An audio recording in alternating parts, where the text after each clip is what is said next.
I certainly have. I was watching.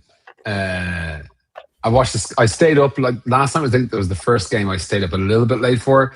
I watched the Scots last night, and like I just felt like they just. It was a really. What were they playing at? Like it just was. I was really hoping that they keep it tight. They wouldn't concede early, and then I just the mistakes at the back, like playing out from the back against Brazil, like with the players they have, is just not. It's not a recipe that I think worked well. Like it was like they got away with the second one. The second one where there was a slight nick that Vinicius clipped your man, but they were, and then obviously playing out from the back, Wholesome at the end of the first half as well. Yeah, no, I felt for the Scots, and now it looks like they're in the lap of the gods now. They have to hope for over the course of the next couple of days that they can stay. I think are they 6th or 7th now out of the top 8 that go through? I think they're 7th, but there's so many teams that can leapfrog them now. It's it's, what can you do? But again, like I said to you last week, my newfound love for Irish football. Another team you would have done better than. Another team at the World Cup that you would have done better at. Yeah, and the Czechs took our place as well, and they didn't light it up. I feel bad for 𝗪𝗺 obviously yesterday evening, getting what looks like a serious injury. You've had the same thing, I believe. Well, what we suspect is the injury that he has. So it looks like it's a long road to recovery ahead of him. And they took our place essentially, and like stunk it up. And I just feel bad for 𝗪𝗺 really from a West Ham perspective, but I don't feel sorry for them because they just didn't perform, Yeah, and I think that's the problem, is that one of the things I liked about Ireland was that you didn't go out to not lose a game. You went out to you tried to win. You were playing to win.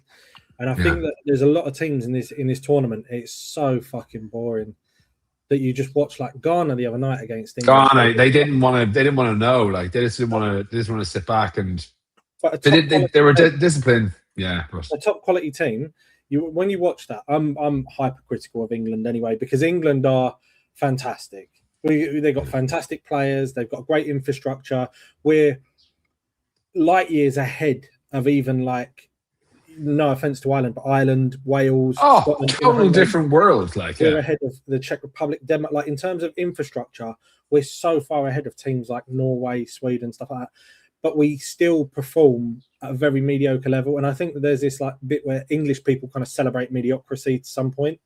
I heard someone earlier on saying like, no team's won every group game since 2002.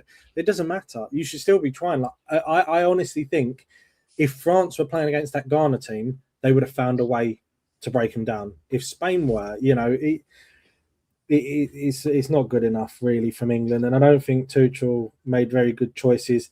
Anderson stunk the place out. 𝗪𝗏𝘀, again, I don't think he was that good. All the attacks go through him, no end product. And then he subs Gordon and puts 𝗪𝗏𝘀 on the other wing to bring Rashford on.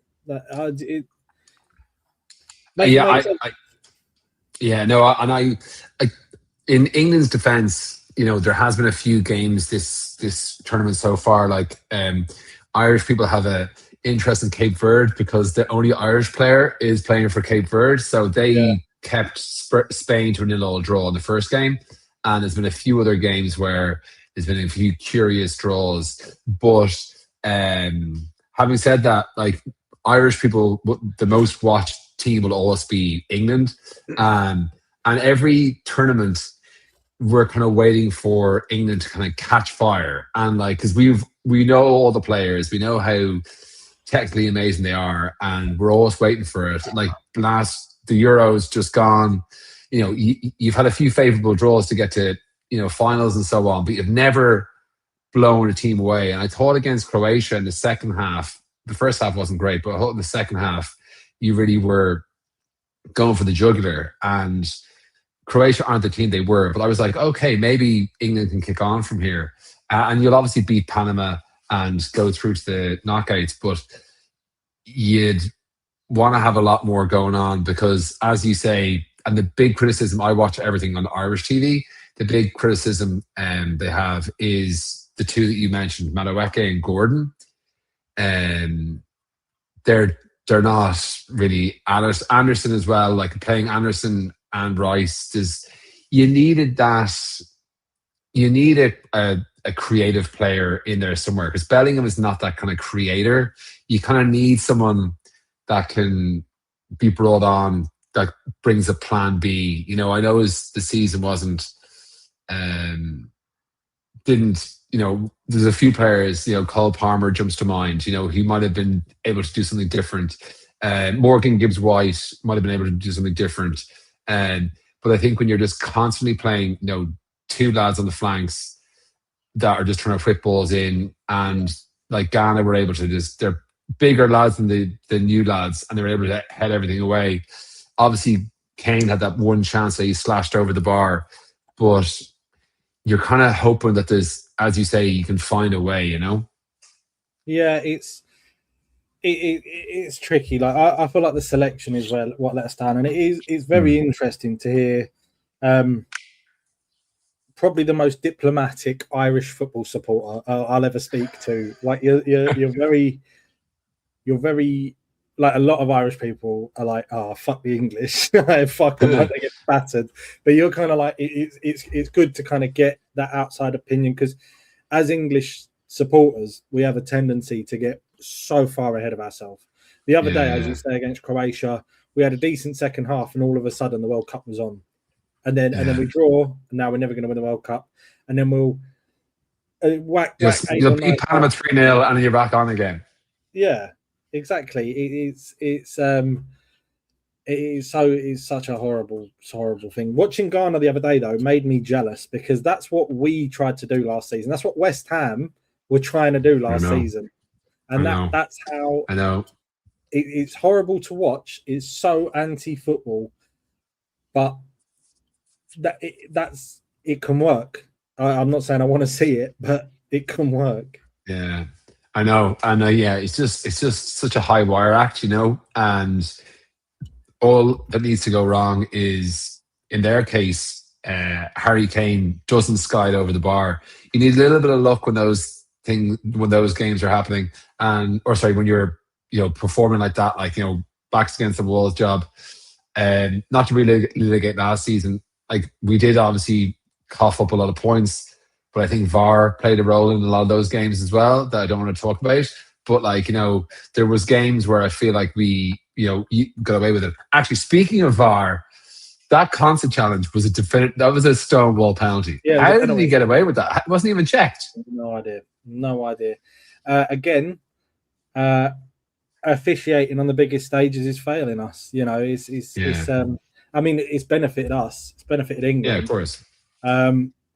But I still like, even when West Ham do it, I kind of think like, when we get away with one, I'll say like, oh yeah, we deserved one, we had one owing to us or whatever. But at the same time, I don't like it. Like, I don't like, if you snatch a 1-0 win and it's because VAR have helped you out, it just kind of feels clouded. It kind of, it paints over cracks. You're like, oh, we won, we got 3 points, fantastic. No, oh, fucking hell, you've seen this from Randy. Ecuador have just equalised against Germany.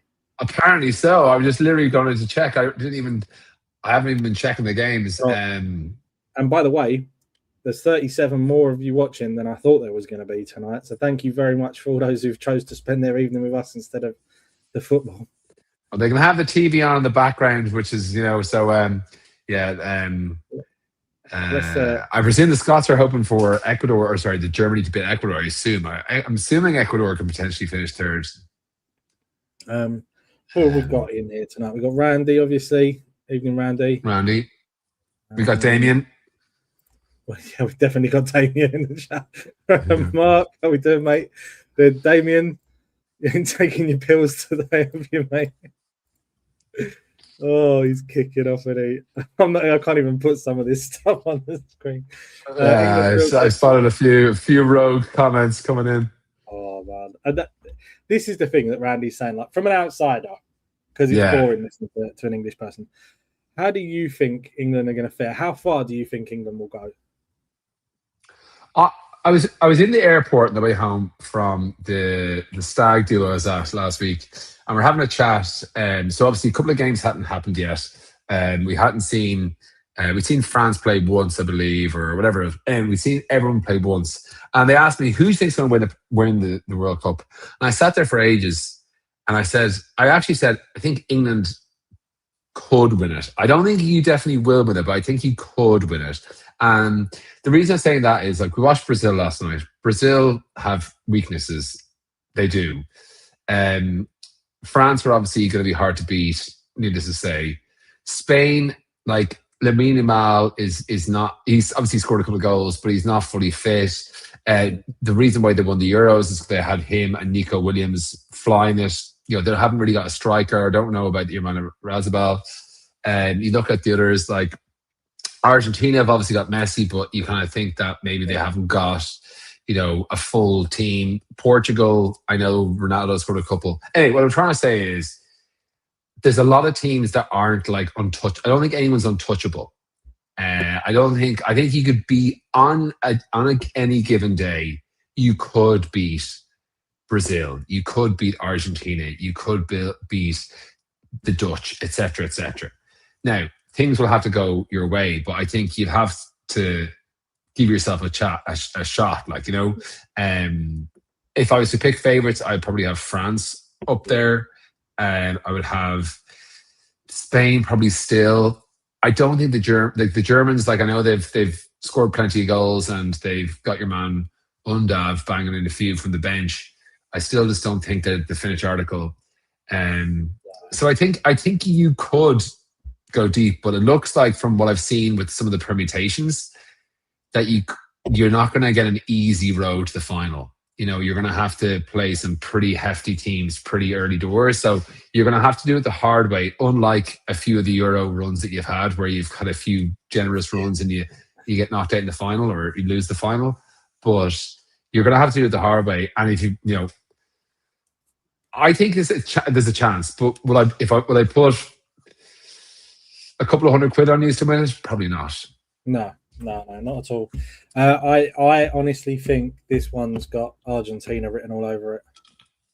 I think they look good, even like in spite of Messi. You know, he looks like a man possessed. And the thing is that is a player that will grab the game by the bollocks and drag it over the line. You know, and the other thing about Messi as well is, he hasn't got the weight of the world on his shoulders anymore. He's won the World Cup now for Argentina. He is on par, broadly speaking, with Maradona. He's brought them to the promised land. He's, 39 this week? Is he 39 this week? Yeah. Like, and he's playing as well. He's playing as well as he played 4 years ago. So, like, he is, he's the kind of player that, as you say, you give him the ball. And, like, he doesn't have to rely on his pace anymore. Like, that first goal he scored the other night, I know he missed a penalty, but, like, they know where he's going to be. He's always the perfect spot. Like, your man didn't even look at him, done with the ball, he sweeps into the corner. Like, he is unbelievable. And that's what I said in the group chat the other day. The whole Messi and Ronaldo thing, we're just extremely lucky to be alive in a time when there's two players that are that good. I don't think you can compare the two. I wouldn't say either is better. They're very good in their own way, but for some reason we have to compare these people. The other day, I don't know if you heard the voice note in the group chat, but I asked Arthur, I asked my boy, who's better, Ronaldo or Messi? Because he's always running around the front room doing like the Sue or whatever. But I said to him, who's better, Ronaldo or Messi? He said Jarrod Bowen. That's a good answer. I'm not sure it's a fully accurate, but we'll take it. No, I'm loving this. Yes. Loving this here. 138 points incoming from Josiah. Oh, evening, mate. 138 points championship would be something, wouldn't it? That would be something, yeah. So what did you make of the fixtures today? I obviously was texting you earlier about the first few games that we've gotten. What have you thought of it? Yeah, look, you have to beat every time. I know. I don't even really look forward to I look forward to the first game of the season. I look forward to the last game of the season. I look forward to Christmas. I look forward to my birthday. I looked at the fixtures and I just thought it's going to be fucking difficult. I know that there's a lot of teams there. Like I appreciate Josiah being chipper about it, but it is not going to be a walk in the park for us. There's a lot of. I honestly believe that the Championship is one of the most difficult leagues in the world, and I think that if you took the top 7 Championship teams and put them in the Spanish league and dropped out the bottom 7 teams in the Spanish league, Italian league, French league, German league, these teams would perform better than the bottom 7 in the top leagues in Europe. Yeah. Millwall looked fantastic last season, and that scares the shit out of me. Charlton are always up for it. Watford, you never know what you're going to get because they've got a new manager every 3 days. Burnley, possibly we're going to have 𝗥𝗲𝘃𝗿𝘆. I mean, like I said to you earlier, in my opinion, these are some of the harder fixtures, I'd say, these opening fixtures. But we've got 5 games there to see whether or not we're going to keep Nuno. Yeah, exactly. It'll be that litmus test that you kind of need because, you know, I'm looking at it here because I wouldn't remember it.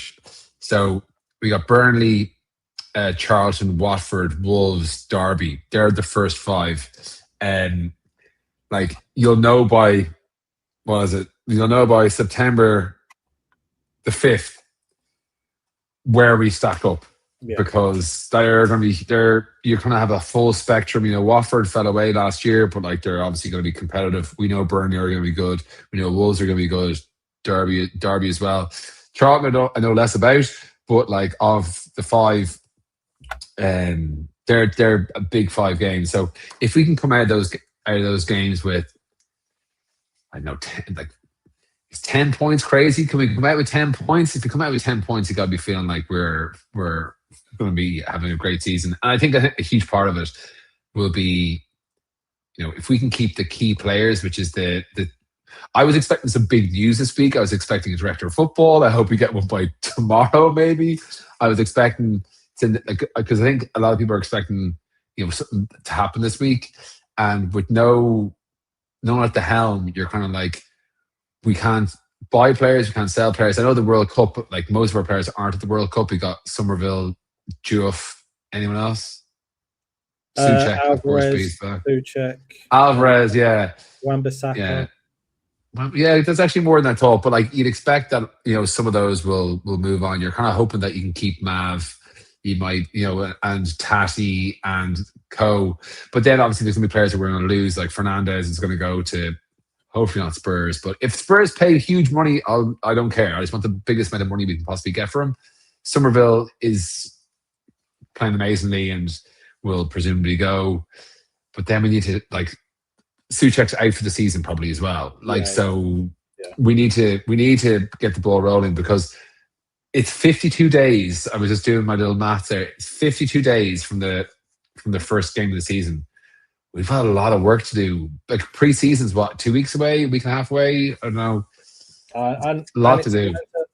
The ball's starting to roll a bit now. Like obviously, Fernandez has shown a complete lack of ambition and apparently agreed to go to another relegation battling club when he could have gone to a much bigger club. So he's surprised me. Somerville, from what I understand, I've not had this confirmed, but a couple of Leeds supporters have told me through their ITKs in their whole world that Somerville, the reason he came to us is because he straight up refused to play in the Championship, which is why they sold him. So I can't see him giving us the time of day, especially considering the way he's pulling up trees at the moment. Bowen, obviously now the balls, the vultures are circling. The vultures are circling, and it's really kind of worrying me. That, you know, we don't know. I like to do some of these player profiles, but I can't really do them because fuck knows how they're going to slot in, because I don't know who's going to be around them. Yeah, that's the thing. And I think Bowen, you know, when the likes of Everton came looking, and I know the 20 million was quoted, like I just didn't think about that. Like that was like whatever, that's not happening. That's a But silly when a team like Villa come looking when they got Champions League football, it's teams like that that I worry. But I think what I've heard is that Bone wants to have some sort of level of assurance that we're going to keep either our big players or keep some of the big players and invest in the squad to show like a level of commitment. So hopefully we can do that, because this is, as I was saying, like the first 5 games in the season are going to be the litmus test for where we stand. But the next few days of the window, certainly a week or so, will be another test to show, is Daniel Krasinski going to be able to stick up and back up what he was saying in terms of keeping the players. And I'm hoping he can. I'm hoping we do get a director of football soon, because Steve Nixon's gone very quiet in that front. He might be going to Wrexham. He might be going to Birmingham. Look, that was a done deal. I think that was Ornstein was saying that was a done deal. We're all kind of thinking it'll all fall into place from there. That's been gone very quiet. I don't know what's happening there. I don't know if we've got a backup plan. The other thing is that we've also got, you've also got to look at the fact that that's how far we've dropped out. That we're having a director of football agreeing a deal with us and then going to Wrexham or Birmingham or something. I'm looking here, 8 hours ago, Wrexham near appointment of Newcastle Steve Nixon as director of football. West Ham miss out on Steve Nixon. So it looks like we're going to lose out. And you know, he is a project guy. He's a project. When I did my deep dive on him, I was quite surprised that he's quite specific. He's been on record a few times as saying that projects are what gets him up in the morning. He's obviously sat down with us. He's sat down with Wrexham, and obviously the Hollywood, you know, maybe their project. I honestly think they're going to do fucking bits, Wrexham. I know they didn't get promoted the way everyone thought they would last season, and I think rightly so. They needed to be brought back down to earth, but they are, once they're in the Premier League, we're talking about two massive Hollywood, well, massive Hollywood star and a guy that's in Always Sunny in Philadelphia. But we're talking about these two that they could, like, I know we were saying about Amanda Staveley with her investment and Krasinski of his investment. These guys could pull in millionaires who don't give a fuck about losing money. There's so many people in Hollywood that don't care about losing money. And they could just put them in left, right, and centre.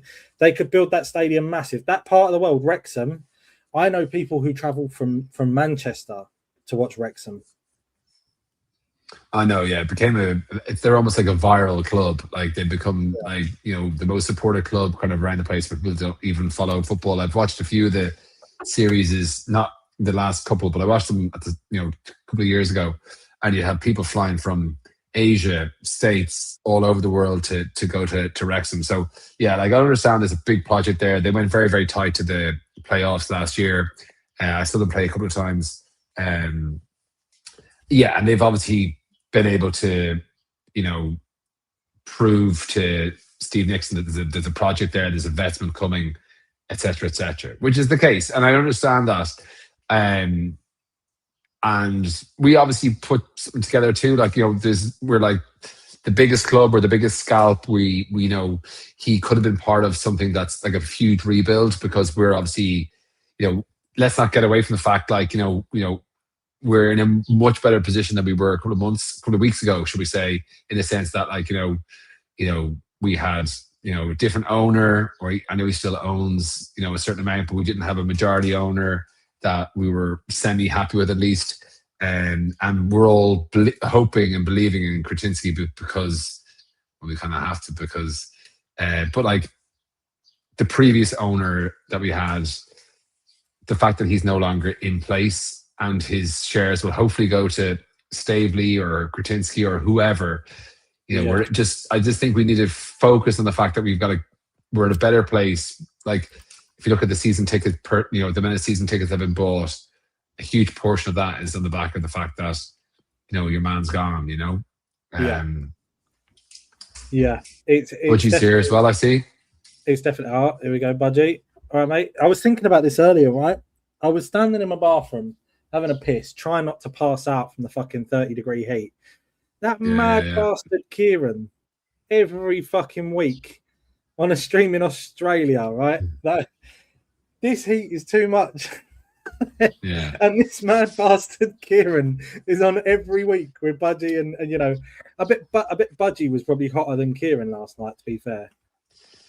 Yeah, but the thing is, what I always say, you know, when we're really hot over here, you know, but then you go to, like, I was in Portugal at the weekend, it was 30 odd degrees, 33, 34. But, you know, they have aircon. Like, you go, like, you're able to live, because it seems so much more manageable because you go into somewhere that has aircon. So you're kind of like, why is it actually manageable on holidays to be in 30 odd degrees? But then when it's 30 odd degrees at home, it's like unbearable. I think it's down to aircon and all that kind of stuff, because it's unbearable. Like, it is horrendous. But yeah, so that's the thing. Is I know, I can't remember who said it. It was like there's talk of exciting news coming this week. No one knows what this news is, but it's coming this week.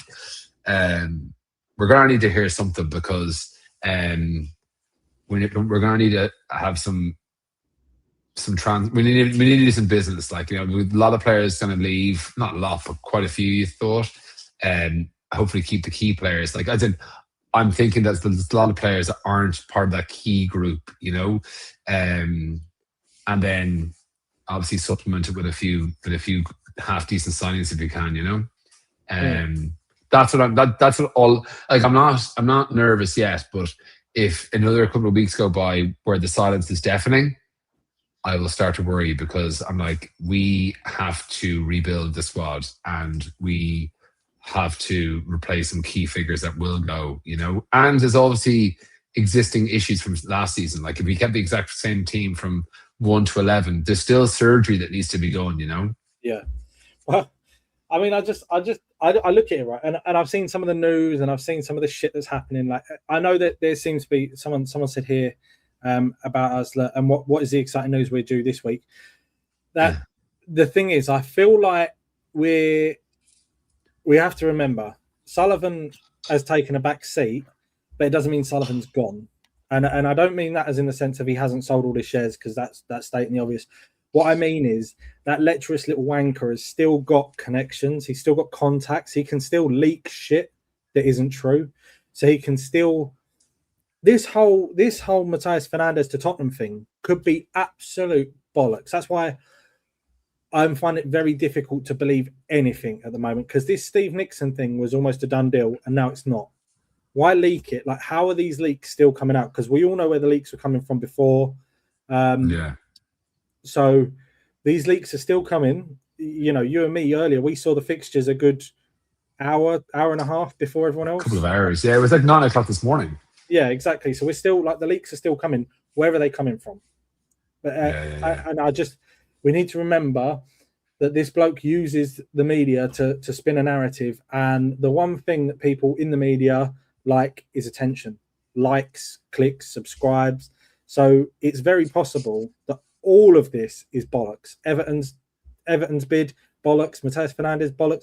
Someone said earlier on, which I hadn't actually thought about, how have Tottenham agreed a deal if Daniel Kretinsky hasn't actually purchased the shares yet? It's not gone through yet, right? Yeah. Sullivan's not acting, and we don't have a director of football. Who are Tottenham talking to?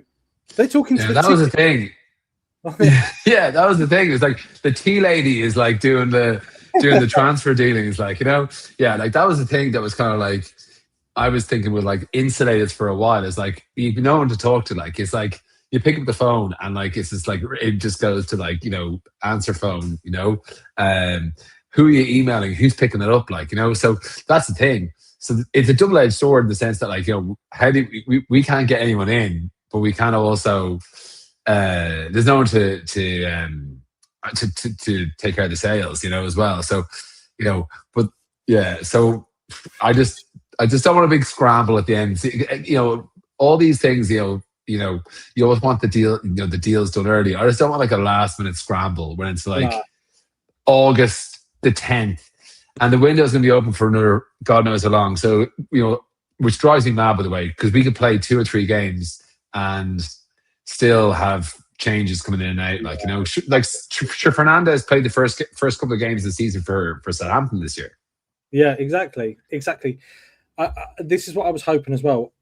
I didn't want, although maybe they're trying to build a strategy, I didn't want it to be another one of them. Like, we just react. We need to be proactive. And that's difficult with a director of football, you know, so it's half one, half a dozen another. But I hate the fact that we don't do business early. How can Nuno plan? Because we don't know who's going to be there. We don't know who's going to stay. We don't know who's going to go. You got the World Cups, and none of our bigger players are going to make a decision on their future until that's out of the way. And what's going to happen? They'll finish the World Cup, go on holiday for a few weeks, come play a couple of games for us, and then off we fuck. You know. Honestly, it's going to be Russ in goal, Anton at centre back. We'll have you at left back. I'll be the kit man. We can have Budgie can play central mid. He's probably faster than Souček, even before the injury. Who's up top?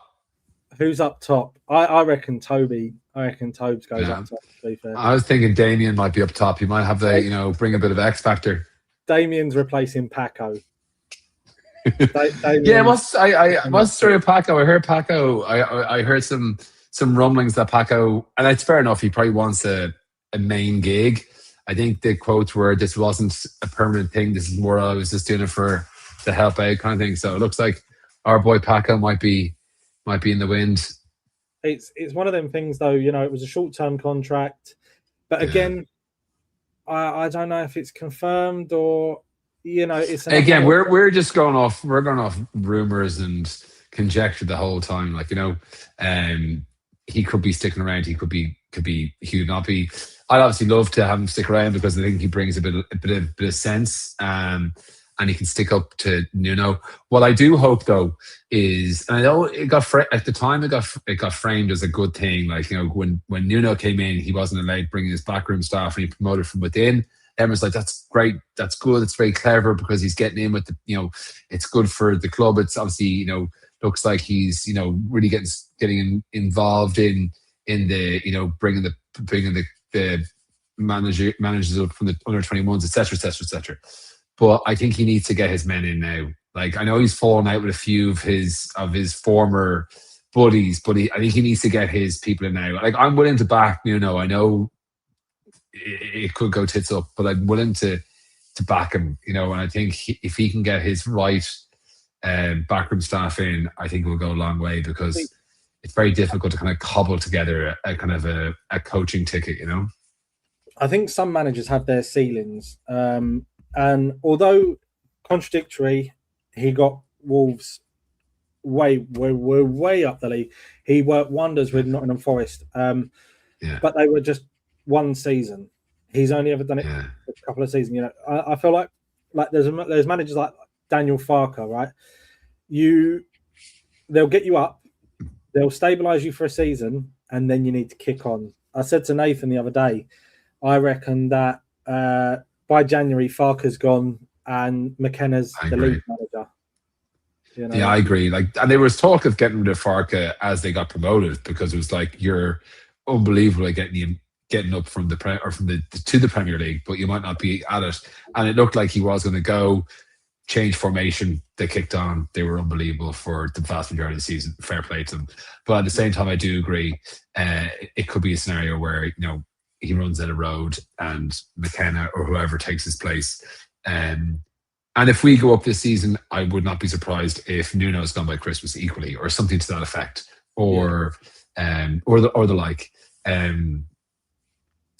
So I'm happy to stick with him. I think I was glad he stayed around. We need some level of stability, and it'd be interesting if you rue the fact that, you know, because you're a big fan of Bellamy. Is it Bellamy's going to Burnley? You're a big fan of him. Well, no, apparently that's all fallen. The arse has fallen. Oh, is it fallen through? Has it? Apparently, the Burnley board weren't happy with the backroom team he wanted to bring in, and he's basically told them to fuck off. Apparently, I don't know how much truth there is in that, because I don't know any burn the ITKs or anything, but from what I've read on the social media and that, it looks like it's not really. He's not really a thing. See, I think he is the man. I was hoping that Bernie wouldn't get him because he is the man that would replace Nuno. I think, and I think the Nuno thing could go one or two ways. Is either he's gonna kick on, and we're absolutely maybe not walk the league, but we're gonna just blow away who we should, struggle in games where we should, and drop points against teams that you would expect us to. Or he's gonna stink the place out and he'll be gone after 5 games. I don't think he's going to stink. I'm actually feeling confident. I feel an awful lot more confident than I did certainly at the end of the last season, because I assumed we would just lose everyone. That was my thing. I was like, we're going to have to and there is a few players that are coming through that could be really big assets to us. The one that I keep bringing up is Kante. I think he could be huge. Oh, massive! This season is his season. Yeah, I think that he could be huge. I presume 𝗥𝗲𝘃 will stay around as well. He could be I know he's like the most hot and cold player of all time. Primarily cold, but he has the ability to run super hot and play really, really well. Potts as well. He is a proven championship player at Pompey. He started well, fell off a cliff. So we have the nucleus of 3. I was hoping we could add Souček to that. He's obviously going nowhere now because he can't go anywhere.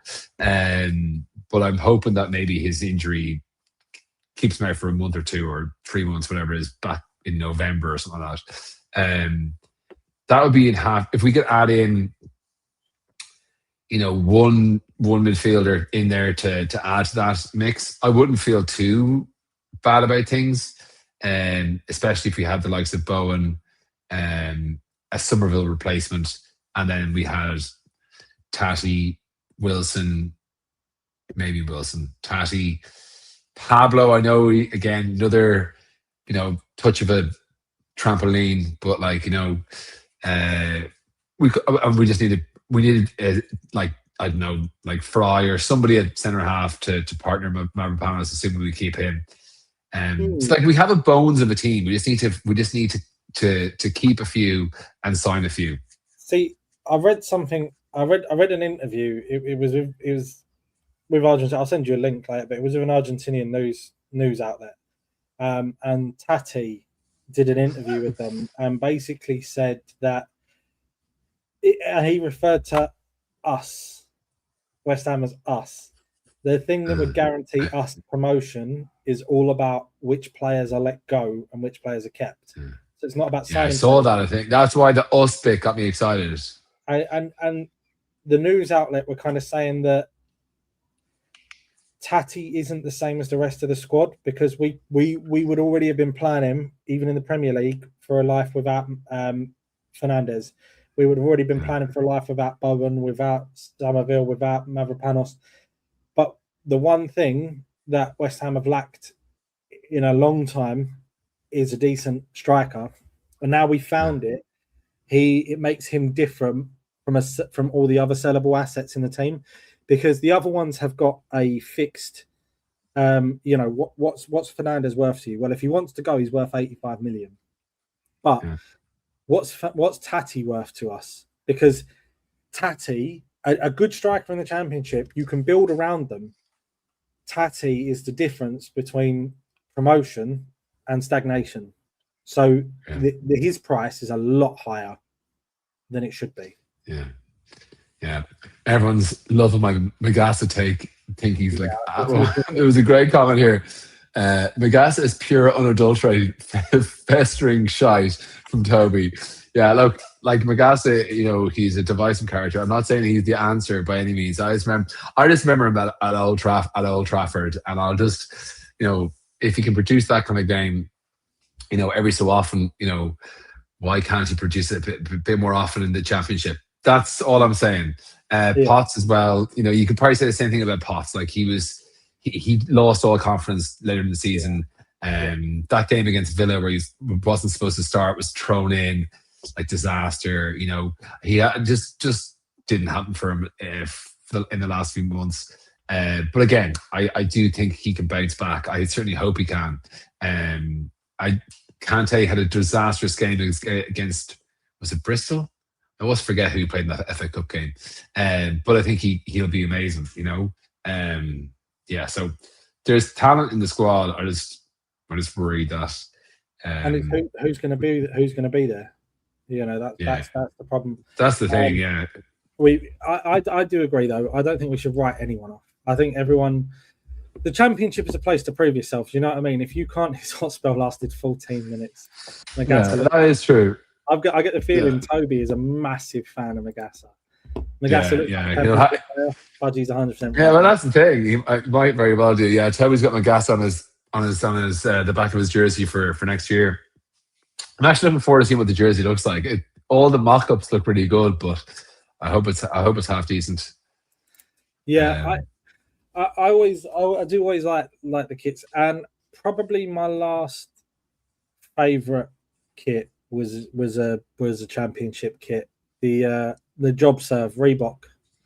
Yeah, I've seen it. The 𝗪𝗺𝘃 with the Adidas. I have the 𝗪𝗺𝘃. The 𝗪𝗺𝘃 is great. I have that one. I have a load of them, but the 𝗪𝗺𝘃s are like my older ones are in rag order now. But like I can still get away with wearing the 𝗪𝗺𝘃 one. It still managed to keep its integrity.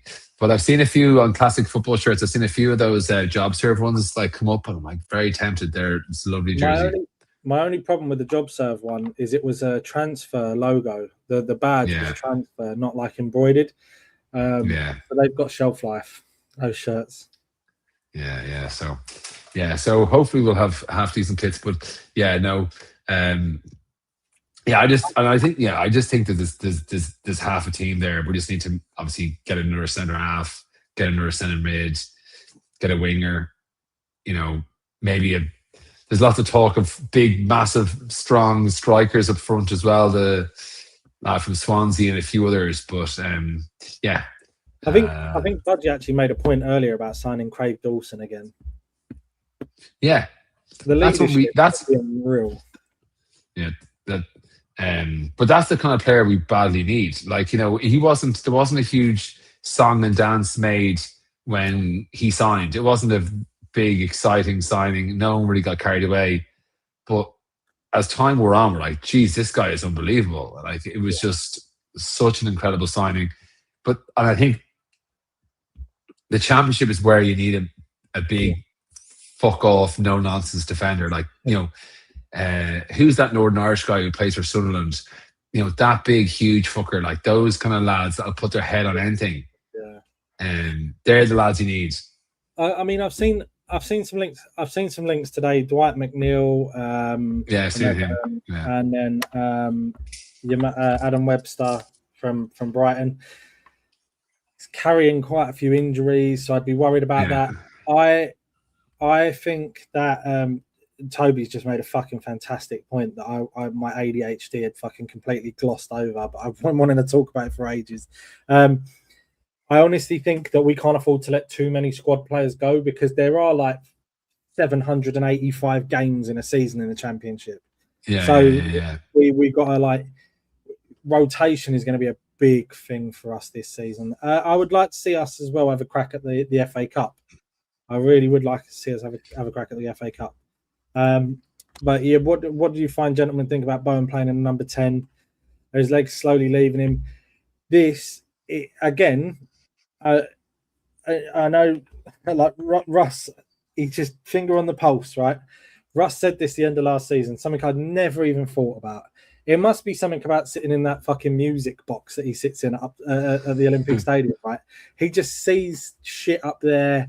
And I feel like Nuno needs to get Russ tapped in somewhere because Russ said Bowen could play in the number 10 role and that would kind of help us. And he kind of touched on it and just kind of left it there. And when he said it, I was like, fuck me, that is a fantastic idea. That is an unreal idea. Like, he still poses an attacking threat. He's lost his legs down the wing. Maybe it'd be easier to lead the attack from the centre of the park. and he chases back, he tracks back, so it makes so much sense. What it makes a huge amount of sense. And again, someone I never thought about it. You always just thought it's either striker, which no one really fancied, but it was kind of like forced a lot of the time, or obviously he plays the wing. But I think it makes a whole pile of sense. And we've actually got a few players around, like, because we're playing essentially Pablo there, this season. He was kind of playing in, not quite 10, but he was kind of playing a pseudo 10 in behind, which is not what he should have been doing, really. But if we had, Bone in 10, Tati playing 9, and even Callum Wilson, we obviously need to find some width though as well. Who do you play out wide? Obviously, because we won't have Somerville, and then we won't have Bone out wide. So you need to kind of have a solution there. But yeah, that's. But I think it makes a whole lot of sense. I mean, like Trudge said, Lopetegui and Potter, yeah, they tried him. This is a completely different system, and in the Championship as well, because Lopetegui would. I think Lopetegui would have saved us. If you gave me a choice between Lopetegui and Potter, I would have kept Lopetegui. It was. Yeah, I think, I'd rather have my mum in charge than have Graham Potter in charge. Like, honestly, Graham Potter is like the worst. Like, and seeing him getting smashed 5-1 after winning 5-1, is so Potter. Like, it was. He's just the pits. Yeah, it is.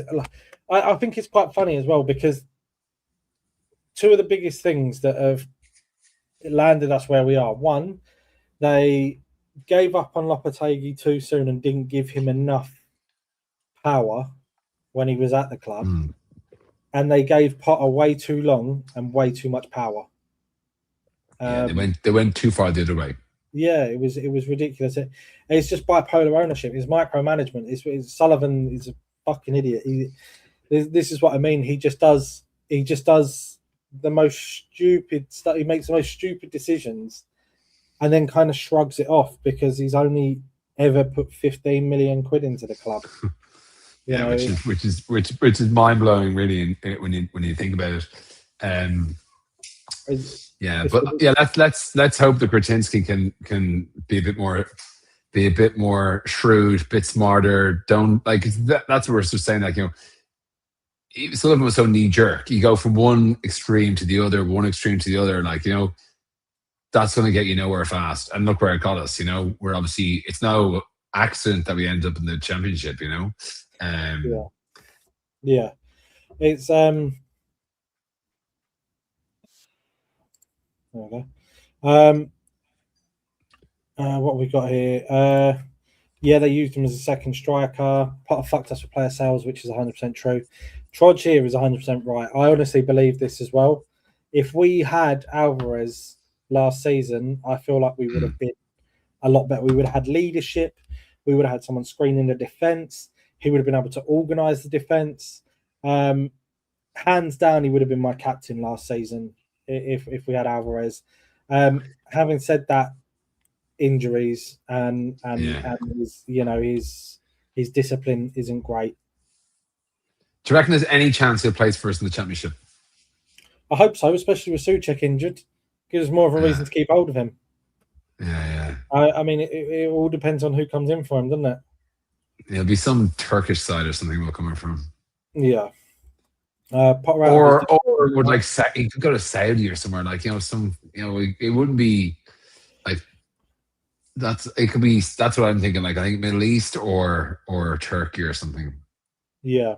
It pretty could even go back to Mexico. Yeah. Lopetegui spent fucking loads. What sort of power do you mean? I mean that some of the players, obviously, Lopetegui is responsible for 𝗀𝗻. Right. Yeah. We'll just put that one out there. Lopetegui is responsible for 𝗀𝗻. But apparently there was a load of signings that Lopetegui was told. Lopetegui said, I want this player. And the board said, well, no, you can have this player or this player. As they always do. But Potter was able to just wield the hammer to fucking sell everyone. It was I'm not saying Cresswell could have played in the Premier League, but Cresswell, the experience around the training ground, Soufal could have. Soufal 100% like that. That hurt. Like a lot of people would say, you don't want to see Souček. Souček was over in the Premier League. He may well have done. But I mean, fuck me, it was too much. During the we could have played Kyle Walker-Peters on the left and Soufal on the right instead of putting all that pressure on Ollie Scholes. It wasn't fair. Yeah. It's how you ruin someone's career. Emerson as well. Like I think he treated him terribly as well. I think he wanted to go though. Yeah, I know, but I think about it is like we had an African Cup of Nations coming up with both our fullbacks going, and you just have a mass exodus. Like you need squad players for that. We're talking about a little earlier about how we need to keep our squad players this year because we play 1,000 games. The same is true last year, and we've got the African Cup of Nations to contend with. Like that was just daft. Like so, we can't afford to have those kind of short-sighted, sales of random players that not random, but players that are going to be deep. We're going to keep academy players that we're going to need to probably lean on at some point this year. Other kind of. I just think that you need to keep a bigger squad than you ever think, really. Especially the championship. But yeah, that was just crazy. It was one of them things where, like, I think I said it last season. He was supposed to be, if nothing else, he was supposed to be an intellect, Graham Potter. But he managed to completely miss the fact that the African Cup of Nations was coming and completely left us bare-assed in two of the most important positions in the pitch to his style of play. It was crazy to be fair, but at least we have a few options there now. Obviously, Kyle Walker-Peters, Scarles, Juff could stay. It's possible. He hasn't lit the world. He hasn't lit up. I know lots of people come to me. I was mentioned I was in the Stag, and they've people have seen West Ham twice this year, or they've seen a few matchday highlights, and they're like, "Oh, your man Juve's amazing. Would you reckon?" Man United fans were like, "Will we sign Juve?" And I'm like, I was like, I'm not sure. I think you might have seen because he started well, but I think if you're a director of football, you'd probably be saying Juff needs another season. He probably needs another season, and then they'll snap up next year maybe. But I think there's a chance that we can keep him. He probably needs a season in the Championship. Yeah, he'll be great in a couple of years' time. Yeah, I think in the right system he'll be great, but I think that he only plays well in certain systems, and that's my problem with him. People say his crossing is great. He had a crossing completion rate of under 25% last season for us. People say his passing's great. His ball carrying and his advancement. He had less than 40% success rate in dribbles. He had less than 40% success rate with passes. He's an attacking fullback who admittedly was being told to defend, but he wasn't actually doing much with the ball when he had it. Would you given we have, currently a distinct lack of wide players, could you try him left mid? I'm just thinking, winger, left winger. I'd play him there. Maybe Scarles in behind him, maybe. He can't tackle for shit. No, he can't tackle. He gave away a penalty at the World Cup. Did he give away a penalty at the World Cup? No, I think he got very lucky. He got very lucky. He gave away a penalty in the AFCON final anyway, but that was the one they all walked off the pitch. Yeah, but he can't tackle. He can deliver a ball against big teams, but he's such a frustrating player because he's so clearly good, but he just doesn't. You just don't see it all the time. It's so frustrating. To be fair, Toby's spot on there. Masuaku Mark II, wing back playing fullback. Yeah, exactly right. I couldn't agree more. I think that if he could, he is a one-trick pony. if he gets his delivery right, he looks amazing. I think he's an option. I wouldn't be just devastated if he sold him. I wouldn't be jumping for joy if he kept him. I would probably rather keep him for a year and see what happens than sell him for a small amount. I think he can potentially do something for us. But yeah, it's gonna be an interesting few weeks, and then obviously an interesting, I don't know, slog of a season. But I'm actually looking forward to it. I think like there's so much to be happy about in the sense of the ownership, the fact that we might keep a few decent players, the fact that we aren't going to be playing against fucking Arsenal or City or whatever. We're like, I don't mind being a big fish in a small pond for one season. I was going to say 1 or 2 seasons. 1 season is all I'm after. Yeah. That'll do me as well. That'll do me. Just 1 season, and it was like the Michael Carrick thing where we said, give us 1 season. If we get back up, you can stay with us. If you don't, then we'll sell you. And he stayed for a season. At the end of the season, we didn't go up, sold him.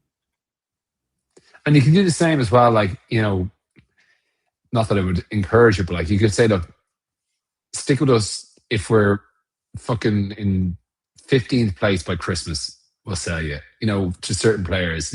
Just give us 6 months. If we're in the right direction, stick with us for the year.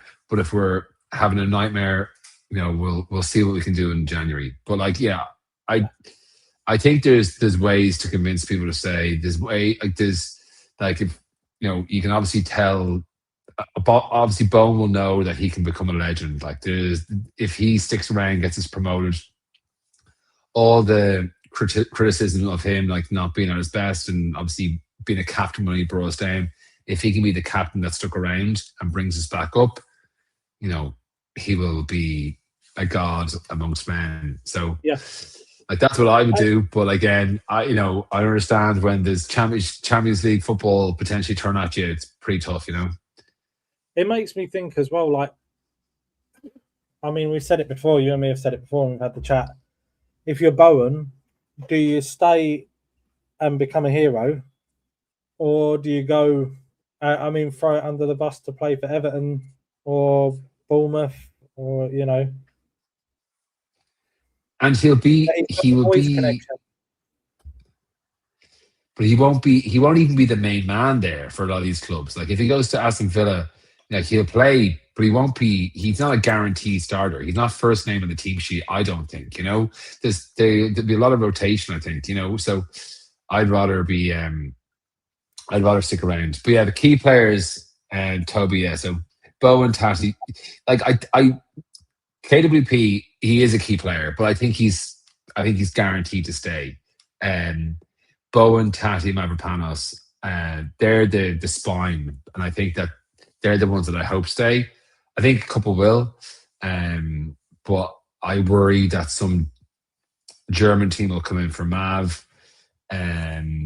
I worry that Bowen could get his head turned. But if we can keep those 4, I love KWP as well, and he's steady Eddie.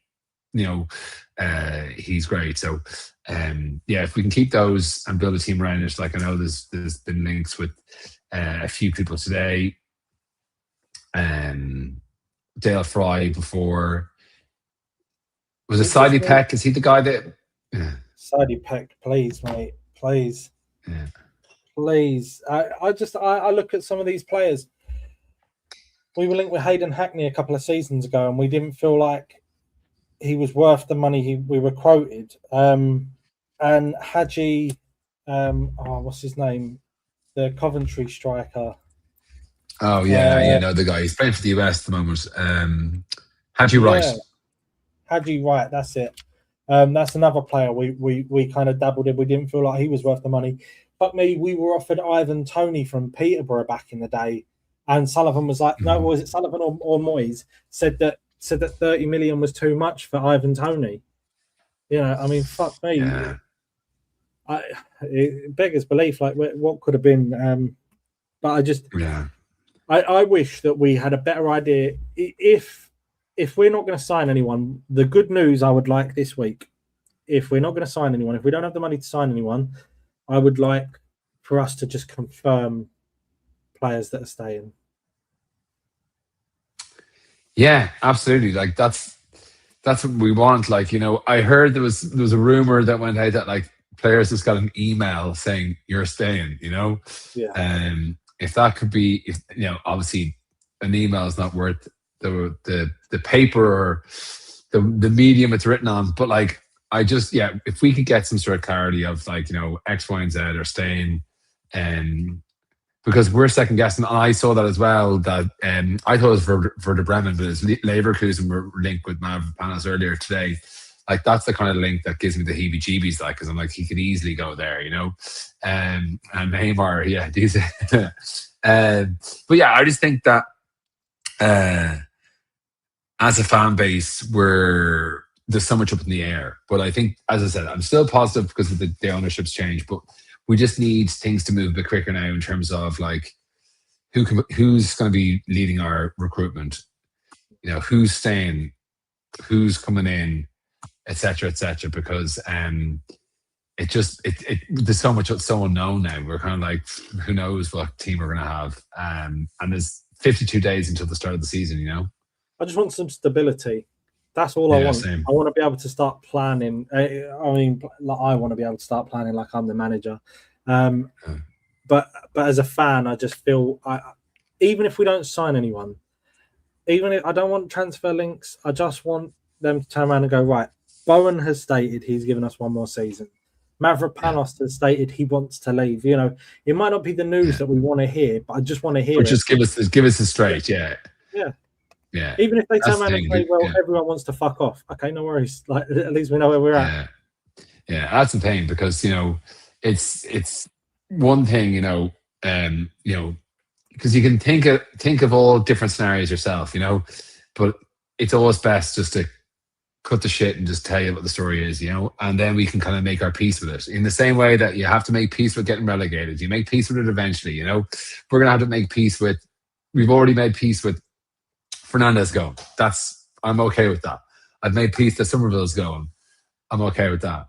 I can make peace with other players going too, but I just need to fucking know, because otherwise I'll kind of have, I'll be dreaming of that beautiful Greek, in bed at night, thinking that he's sticking around. Then I get told that his, piercing eyes are going to be playing in the Bundesliga. And that just is not a thought I want to, think about right now. But I'll make peace with it as well at some point if it happens, Yeah, and you know what will happen? We'll probably sell Max Kilman and he'll go on to be an £80 million centre-back.